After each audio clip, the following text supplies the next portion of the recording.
तो आज हमारा नेक्स्ट टॉपिक है बैलेंस शीट। तो आज हम बैलेंस शीट के बारे में पढ़ेंगे। देखिए, फाइनेंशियल स्टेटमेंट में तीन चीज़ें मेन होती हैं। एक होती है हमारी प्रॉफिट एंड लॉस स्टेटमेंट, फिर होती है बैलेंस शीट, उसके बाद कैश फ्लो स्टेटमेंट। तो इस बुक में सबसे पहले हमें बैलेंस शीट दे रखी है, तो पहले हम बैलेंस शीट का जो टॉपिक है पहले वो कवर कर देंगे। तो सबसे पहले हम देखने वाले हैं रियल बैलेंस शीट। देखिए, ये मैंने CDSL कंपनी की जो एनुअल रिपोर्ट है वो मैंने ओपन कर रखी है, और उसके अंदर कंपनी की दो फाइनेंशियल स्टेटमेंट दे रखी है। जैसे कि हमने लास्ट वीडियो में बात करा था कि फाइनेंशियल स्टेटमेंट दो तरीके की होती है, एक होती है कंसोलिडेटेड, एक होती है स्टैंड अलोन। तो देखिए, यहाँ पे सबसे पहले दे रखी है ये स्टैंड अलोन। देखिए, यहाँ पे कहीं लिखा नहीं है कि ये कंसोलिडेटेड है, ठीक है। अगर आप इसके ठीक नीचे जाएंगे तो ये आ गई हमारी statement of profit and loss, ठीक है। तो ये भी स्टैंड अलोन की है, देखिए यहाँ पे ऊपर लिखा हुआ है, ठीक है, फाइनेंशियल स्टेटमेंट स्टैंड अलोन। अब थोड़ा सा अगर हम और नीचे जाते हैं तो यहाँ पे हमें मिल जाता है कि साल के दौरान में कितना चेंज आया था इक्विटी में, मतलब जो प्रमोटर्स थे उन्होंने अपने कितने शेयर बाय सेल उन्होंने करे थे, ठीक है। और इसी ठीक नीचे हम जाएंगे तो हमें मिल जाता है कैश फ्लो स्टेटमेंट। तो ये भी जो कैश फ्लो स्टेटमेंट है ये स्टैंड अलोन है, यानी कि जो सिर्फ CDSL की अगर हम बात करें, सिर्फ इनका कितना प्रॉफिट एंड लॉस है वो इसमें शो किया गया है। बट हमें तो जो स्टैंड अलोन है वो तो देखना नहीं है, हमें देखना है कंसोलिडेटेड। तो इसी के हम नीचे जाएंगे तो हमें मिल जाएगी कंसोलिडेटेड फाइनेंशियल स्टेटमेंट। ये देखिए, ये अब हम ये हमें दे रखी consolidated balance sheet as at March 31, 2021, ठीक है। अब देखिए, सबसे पहले हमें क्या देखना है, सबसे पहले हमें देखनी होती है हेडिंग। अगर आप यहाँ पे ध्यान से देखेंगे तो यहाँ पे क्या दे रखा है, पहले पर्टिकुलर्स, फिर नोट नंबर, फिर बैलेंस एज पर 31 मार्च 2021, और फिर यहाँ पे दे रखा है हमको लास्ट ईयर का 2020 का। तो अब ये जो पूरा जो फॉर्मेट है, ठीक है, ये जो यहाँ पे चीज़ें आप देख रहे हो, ठीक है, थोड़ा सा अगर मैं और नीचे कर देता हूँ उसको, ये जो पूरा फॉर्मेट है ये कंपनीज एक्ट 2013 जो है उसके तहत ये पूरा फॉर्मेट दिया गया है। तो ये सारी चीज़ें उसी के हिसाब से यहाँ पे आपको नज़र आ रही हैं। तो बैलेंस शीट में ना दो पार्ट होते हैं। एक होता है हमारा असेट का, ठीक है, एक होता है हमारा असेट का। फिर इसी के आप ठीक नीचे जाएंगे, देखिए यहाँ पे लिखा है equity and liabilities, equity and liabilities, ठीक है। तो ये हो गया, ये ऊपर वाला हो गया हमारा असेट का पार्ट, ये असेट, और ये हो गया हमारा इक्विटी एंड लायबिलिटी। तो इक्विटी और लायबिलिटी ये आपको कई बार आपको ऊपर भी नज़र आएगी, मतलब ये कई बार आपको इक्विटी लायबिलिटी आपको पहले नज़र आएगी, असेट बाद में। इसमें इन्होंने असेट पहले दे रखी है, फिर इक्विटी लायबिलिटी बाद में। फिर अगर हम असेट में भी बात करें तो असेट में भी आपको दो पार्ट आपको देखने को मिलेंगे, ठीक है। कौन कौन से? एक तो है हमारा ये ठीक, एक तो हमारा ये पार्ट है, एक है नॉन करंट असेट और करंट असेट, ठीक है। असेट में दो ही असेट होती हैं, नॉन करंट असेट और करंट असेट। तो नॉन करंट असेट कौन सी होती हैं? पहले तो ये समझिए कि असेट क्या होती है। कंपनी के पास कुछ चीज़ें ऐसी होंगी जो कंपनी ने लॉन्ग टर्म के लिए रखी हुई हैं, जो कंपनी ने लॉन्ग टर्म के लिए रखी है, फिर शॉर्ट टर्म के लिए रखी हुई है अपने पास, ताकि वो बिज़नेस को रन कर सके। जैसे कोई मशीन होगी, बिल्डिंग होगी, या फिर कोई टूल हो गया, सॉफ्टवेयर हो गए, अपने बिज़नेस को रन करने के लिए, ठीक है। तो उन्हें बोलते हैं असेट। अब जिन असेट को लॉन्ग टर्म के लिए अपने पास रखा गया है, अब ये लॉन्ग टर्म टाइम पीरियड ये कितना होता है? देखिए, लॉन्ग टर्म का मतलब है कि more than one accounting period आमतौर पे 12 महीने का होता है, ठीक है। तो जो asset more than one accounting period के लिए कंपनी अपने पास रखती है उन्हें बोलते हैं नॉन करंट असेट, ठीक है। और कुछ असेट ऐसी होती हैं जो कि सिर्फ एक ही अकाउंटिंग पीरियड के लिए अपने पास रखी जाती हैं, तो उन्हें बोलते हैं करंट असेट। तो अभी मैंने आपको सिर्फ एक ओवरव्यू दिया है, जब हम बुक अभी पढ़ेंगे तो आपको और अच्छे समझ में आएगा, ठीक है। तो यानी कि जो लॉन्ग टर्म वाली असेट हैं वो कंपनी के पास ये सारी हैं, और जो शॉर्ट टर्म के लिए हैं वो ये वाली हैं, ठीक है। अब अगर आप नीचे अगर आप आएंगे इक्विटी एंड लायबिलिटी में, तो इक्विटी एंड लायबिलिटी में आपको ना 3 मेन सेक्शन देखने को मिलते हैं, 3 मेन, ठीक है। पहला कौन सा है? पहला है इक्विटी। तो इक्विटी सेक्शन ये बताता है कि बिजनेस में कितनी कैपिटल लगाई गई है, मतलब कितनी होल्डिंग्स जो हैं वो प्रमोटर्स के पास हैं और बाकी जो शेयर होल्डर्स हैं वो, ठीक है। तो इक्विटी का मतलब क्या? इक्विटी मतलब हिंदी में कहते हैं पूंजी, है ना। तो कितना पैसा बिजनेस में लगाया गया। फिर अब हो सकता है कि कंपनी ने बाहर से कुछ लोन ले रखा हो, शॉर्ट टर्म के लिए भी और लॉन्ग टर्म के लिए भी। तो जो लॉन्ग टर्म के लिए लिया जाता है, अब लॉन्ग टर्म यहाँ पे कितना है? वही 12 महीने, ठीक है। लेकिन यहाँ पे 12 महीने नहीं बोलते, बोलते मोर देन 1 अकाउंटिंग पीरियड। तो अगर कंपनी ने लोन ले रखा है मोर देन 1 अकाउंटिंग पीरियड के लिए, मतलब मोर देन 1 अकाउंटिंग पीरियड में उसको पे करना है, तो वो आएगा नॉन करंट लायबिलिटी में, नॉन करंट लायबिलिटी में। और अगर शॉर्ट टाइम पीरियड के लिए ले रखा है तो, यानी कि जैसे 6 महीने, 7 महीने, 8 महीने, ठीक है, 11 महीने, तो फिर वो आता है हमारा करंट लायबिलिटीज़ में, करंट लायबिलिटीज़ में, ठीक है। तो यहाँ पर हमने पहले ही जाना कि फॉर्मेट, ठीक है, फॉर्मेट हमने देखा, फिर हमने इनके जो सेक्शन है उसकी बात करी, ठीक है। अब यहाँ पर अगर आप ध्यान से देखें, जैसे अगर मैं यहाँ पे एग्जांपल लेता हूँ नॉन करंट एसेट का, ठीक है। तो यहाँ पे सबसे पहले दे रखा है प्रॉपर्टी प्लांट एंड इक्विपमेंट, और उसी के आगे दे रखा है नोट नंबर 3, ठीक है। और यहाँ पे हमें दे रखा अमाउंट दे रखा है, ठीक है। तो आपको ना ये भी देखना ज़रूरी है कि जो अमाउंट है वो किस में दे रखा है। तो यहाँ पे जो अमाउंट है ना वो लैक्स में दे रखा है, देखिए ऊपर लिखा हुआ है रुपीज़ इन लैक्स, यानी कि ये अमाउंट हमारा कितना हो गया? ये वाला ये हो गया 6,808 लाख, ठीक है। और एक चीज़ आप और ध्यान दीजिए कि हमेशा टोटल असेट बराबर होती है टोटल लायबिलिटीज़ के, ठीक है। मतलब टोटल, देखिए अगर हम देखें यहाँ पर जो टोटल असेट है, देखिए हमारे पास कितनी है, ठीक है, टोटल असेट। अब यहाँ पे नीचे देखिए आप टोटल इक्विटी एंड लायबिलिटीज़ कितनी है। तो हमेशा जो असेट है वो लायबिलिटी के बराबर होती है, मतलब इक्विटी एंड लायबिलिटी के बराबर होती है। तो अब तक हमने कंपनी की बैलेंस शीट का जो फॉर्मेट हमने वो देख लिया है, ठीक है। उसमें कितने सेक्शंस होते हैं वो हमने देख लिए हैं, ठीक है। तो अब बारी आती है कि थ्योरी की, ठीक है, कि अब उसमें चलो नॉन करंट एसेट होती है, करंट एसेट होती है, लेकिन उसमें भी क्लासिफिकेशन होती है, मतलब उनके भी कुछ टाइप्स होते हैं, ठीक है। तो अब हम जो थ्योरी पार्ट है वो कवर करने वाले हैं। तो सबसे पहले इन्होंने ये दे रखा है कि जो बैलेंस शीट का जो फॉर्मेट है, बैलेंस शीट का जो फॉर्मेट है वो हमारे जो कंपनीज एक्ट है 2013, ठीक है, वो उसमें दे रखा है शेड्यूल 3 में कि कंपनीज को कैसे अपनी जो बैलेंस शीट का फॉर्मेट है वो कैसे बनाना है, ठीक है। In addition Indian accounting standard 1, ठीक है, इंडियन अकाउंटिंग स्टैंडर्ड 1 के बारे में मैंने आपको पहले ही बता दिया है। अगर आपको नहीं पता तो जो पुरानी वीडियोस हैं आप वो देख लीजिए इसी चैप्टर की, तो आपको समझ में आ जाएगा। Indian accounting standard 1 requires that company should also report changes in share holders equity, ठीक है। तो जो इंडियन अकाउंटिंग स्टैंडर्ड 1 है वो ये भी कहता है कि कंपनीज को ये रिक्वायर्ड है कि जितना भी इक्विटी में चेंज आया था ड्यूरिंग द ईयर वो अपनी जो फाइनेंशियल स्टेटमेंट है उसमें शो करेगी। तो जैसे कि अभी हमने देखा था, है ना, कि एक हमें छोटी सी रिपोर्ट दे रखी थी और उसमें ये बता रखा था कि ड्यूरिंग द ईयर कितना इक्विटीज़ में चेंज आया था, which shows the various movements in share holders equity. The format prescribed act companies act is applicable for all industry. देखिए अब कंपनीज एक्ट में जो हमें फॉर्मेट दे रखा है बैलेंस शीट का वो सारी कंपनीज के लिए अप्लाई होता है, बट कुछ कंपनीज हैं जिनके लिए अप्लाई नहीं होता। वो कौन सी कंपनीज हैं और क्यों अप्लाई नहीं होता? क्योंकि उनके लिए उनके पर्टिकुलर एक्ट में अलग से दे रखा है बैलेंस शीट का फॉर्मेट। जैसे बैंकिंग कंपनीज हो गई ना, तो बैंकिंग एक्ट में उनके लिए अलग से बैलेंस शीट का फॉर्मेट दे रखा है, तो वो उसके हिसाब से अपनी बैलेंस शीट बनाते हैं।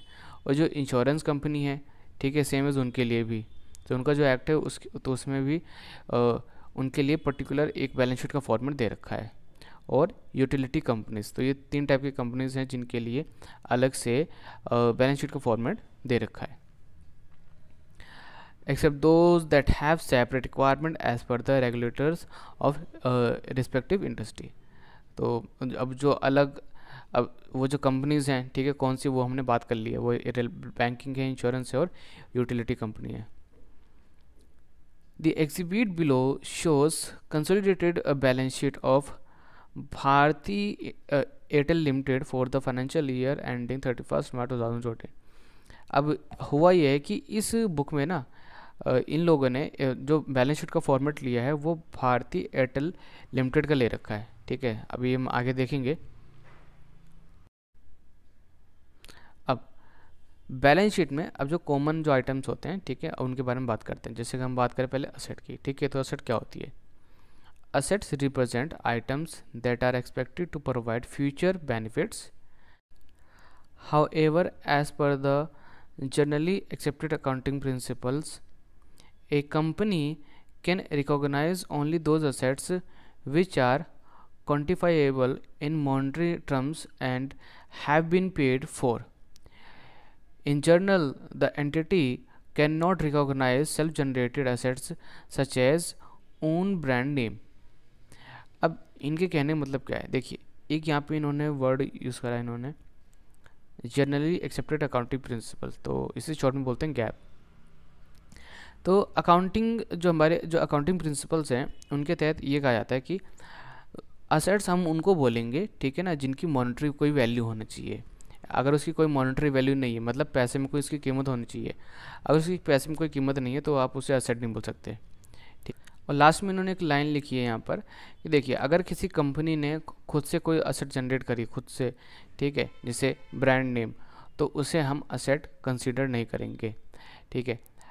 वैसे जैसे एग्जांपल समझिए, अब एक कंपनी है, एक कंपनी को 10 साल हो गए मार्केट में, ठीक है, उसका काफ़ी नाम है। तो अब भले ही उसकी कंपनी की कीमत वैसे मतलब मॉनेटरी देखा जाए तो 10 लाख हो, ठीक है, बट मार्केट में उसकी वैल्यू है, मतलब नाम है उसका, है ना, तो वो अपने नाम का पैसा वो अलग से ले सकती है। तो जिसे हम तो आमतौर पे बोलते हैं गुडविल। तो जो गुडविल उन्होंने सेल्फ जनरेटेड, ठीक है, मतलब उन्होंने खुद से जनरेट करी है, उसे वो एसेट नहीं मान सकते हैं और ना वो बैलेंस शीट में शो होती है। बैलेंस शीट में सिर्फ वही गुडविल शो होती है जो कि उन्होंने परचेज करी है। अभी देखिए, अभी आपको गुडविल समझ में नहीं आ रहा होगा,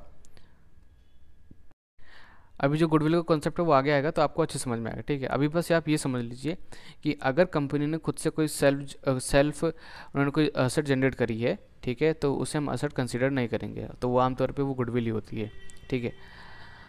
अब आगे उन्होंने दे रखा है कि असेट्स को ना आप दो कैटेगरी में आप क्लासीफाई कर सकते हो, एक तो करंट असेट है, एक नॉन करंट असेट, जैसे कि हमने अभी देखा था। तो नॉन करंट असेट कौन सी होती है? Represent assets that are likely to give benefits over the long term, ठीक है, मतलब ऐसी असेट जो कि आपको लॉन्ग टर्म में आपको बेनिफिट देने वाली है। In general all assets other than current assets are non current asset, यानी कि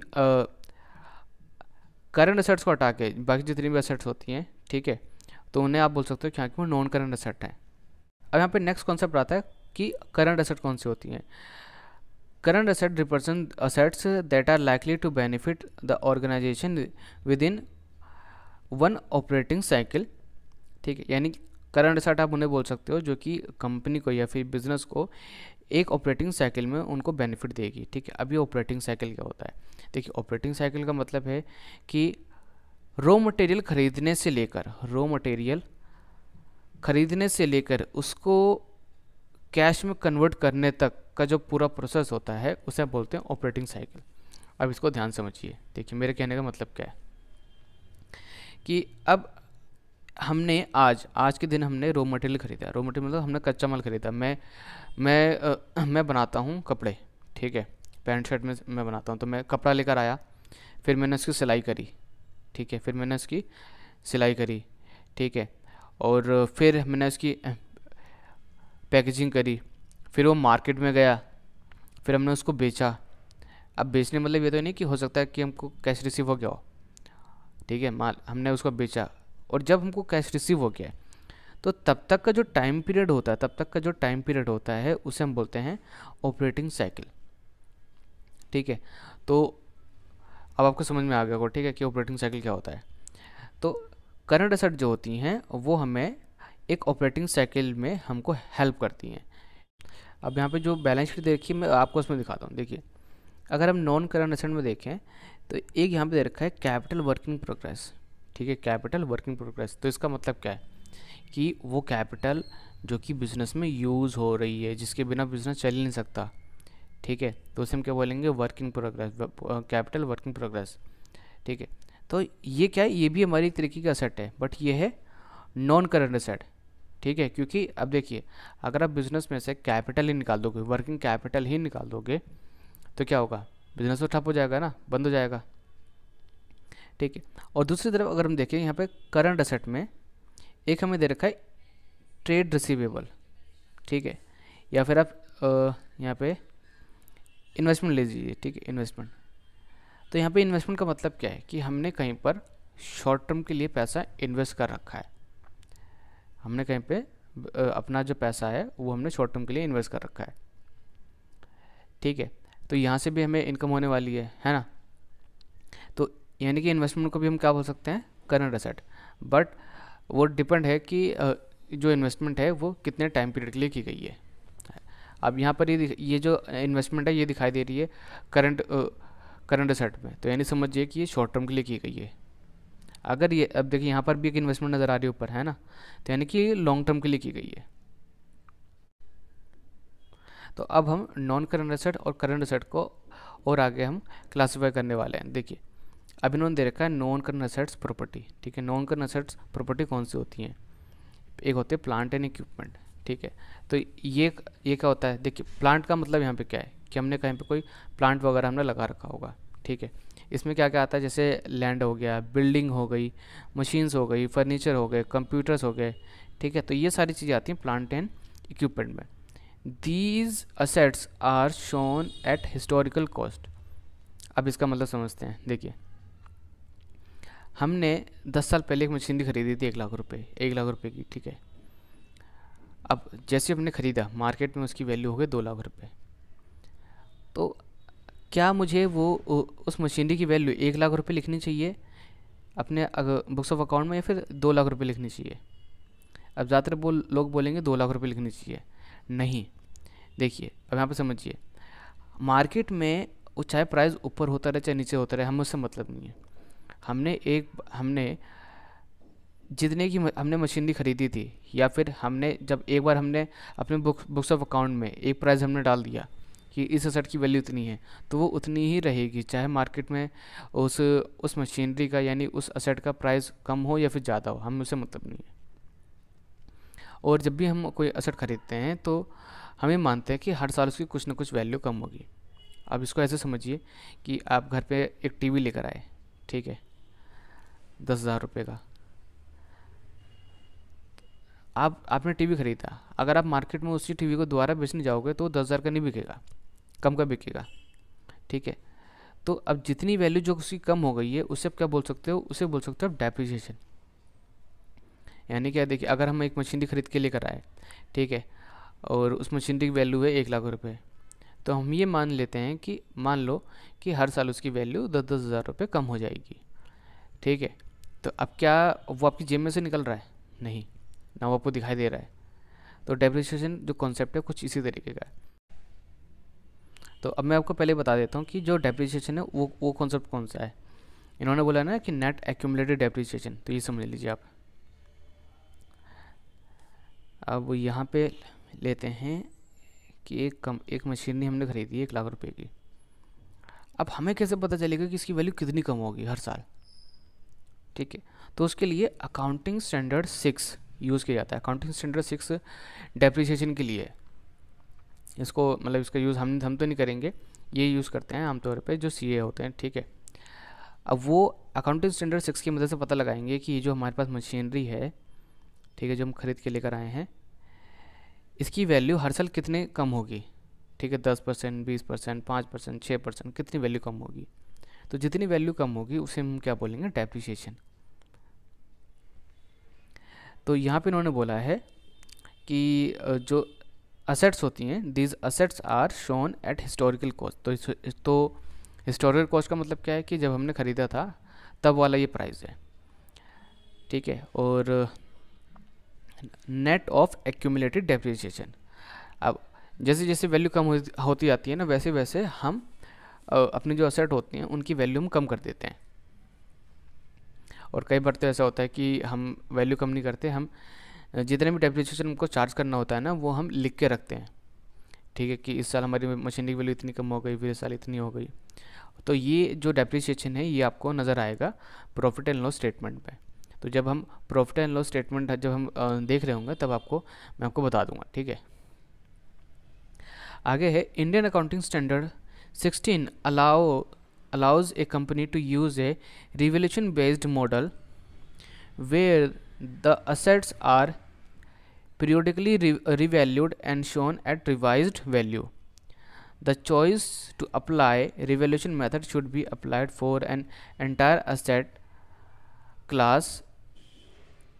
तो यहाँ पे समझिए कि इन्होंने क्या दे रखा है, ठीक है। इन्होंने क्या बताया, इन्होंने बोला कि जो अकाउंटिंग स्टैंडर्ड 16 है, ठीक है, इंडियन अकाउंटिंग स्टैंडर्ड 16 है, वो कंपनीज को ये अलाउ करता है कि वो चाहे तो वो एक मेथड है, ठीक है, सॉरी एक मॉडल है revaluation based model, revaluation based model वो यूज़ कर सकती हैं। अब इसका मतलब क्या है, देखिए रिवैल्यूएशन का मतलब है कि हमारी जो असेट्स हैं उनको रिवैल्यू करना, पहले उसकी वैल्यू 1 लाख थी, अब डेप्रिसिएशन लग गया, ठीक है, या फिर हमने मार्केट में चेक करा कि उसकी वैल्यू 80,000 है, ठीक है। तो हम अपने असेट्स को रिवैल्यू भी कर सकते हैं अगर हमने रिवैल्यूएशन बेस्ड मॉडल यूज़ करा तो, ठीक है। तो अब इसमें क्या होगा कि जितना चेंज आया है वो हम चेंज हटाकर अपनी जो बैलेंस शीट है उसमें वो अमाउंट हम लिख देंगे, ठीक है। अगर कंपनी ऐसे चूज़ करती है, अगर कंपनी ये रिवैल्यूएशन बेस्ड मॉडल अगर चूज़ करती है तो ये पूरी उस एंटायर, ठीक है, उस एंटायर असेट क्लास पे लगेगा। तो पहले तो समझ लीजिए कि ये चॉइस है, ठीक है, हर कंपनी यूज़ नहीं करेगी, समझ में आ गया ना, ये हर कोई कंपनी यूज़ नहीं करेगी।